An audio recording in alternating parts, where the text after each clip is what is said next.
Now, look, we're giving you a plan on this. We know what that guy is, but we need to give you something to vote for, that clear plan. And so for those undecided members of your family, let me tell you exactly what Vice President Harris is proposing on this. A strategy for manufacturing that builds on those historic investments of the bipartisan infrastructure law. Thank you, Congressman, for that.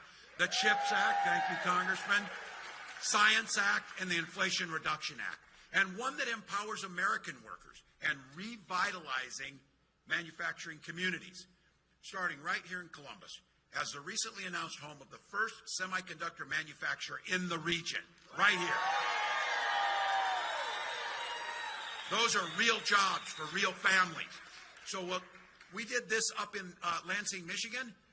Senator Vance called that table scraps for people. 650 good union jobs that people use to put food on their table. He called table scraps and said they would pull that money back. We'll cut the red tape to unleash the full potential of American industry so we can build more factories faster than we have before. Manufacturing tax credits to ramp up investments that create more jobs in strategic industries that are essential to our growth and national security. And these tax credits will reward companies that guarantee workers the right to organize. And something we did in Minnesota, Vice President has talked about this, eliminating unnecessary degree requirements while increasing skill developments for 500,000 federal jobs. Folks in here, a goal of doubling the number of apprenticeship programs and other training opportunities. These lead to good-paying union and good-paying manufacturing jobs, and we'll do it by the end of the first term.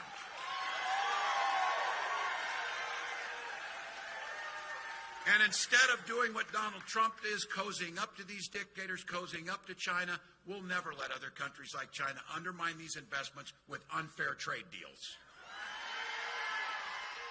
Look, that's a plan, not a concept of a plan, and I'm damn proud of it, so I'm going to stick with it.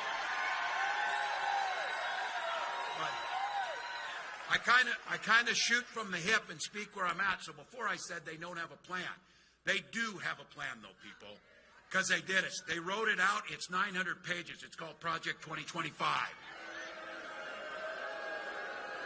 Now they're like, oh, I don't know what that is. I don't know. Look, I coach football long enough to know you take the time to draw up a playbook, you're going to run the plays. And that's what it is. And this playbook is a goddamn nightmare. I'm telling you, it is a nightmare. Project 2025, here's what it does. And the congressman can tell you how much damage this will do. It would repeal the bipartisan infrastructure law, the Inflation Reduction Act, threatening hundreds of thousands of new manufacturing jobs right here in Georgia included in that. These are building bridges, building roads. The biggest single investment since the Eisenhower interstate system. It was passed bipartisanly. It was moved forward. Donald Trump spent his 4 years telling us, oh, it's infrastructure week. Well, Sanford Infrastructure Week never came until Joe Biden and Kamala Harris got there. And that's why we have it. And then because Donald doesn't listen to experts, just like during the COVID pandemic, you've got good hospitals down here. I'm from the state of the Mayo Clinic. They told us how to handle COVID. Donald said, don't worry about that. Just drink bleach or whatever you need to do.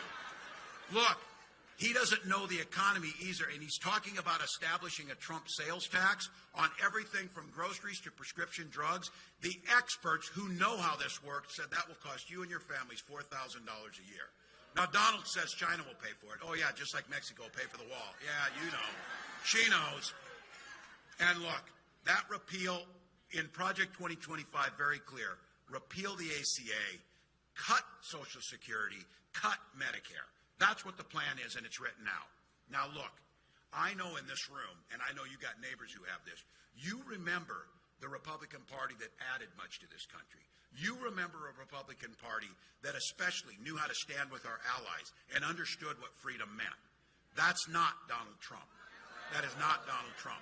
What he means is, when he talks about freedom, he means government should be free to be in your exam room, to be in your library, to be in your bedroom.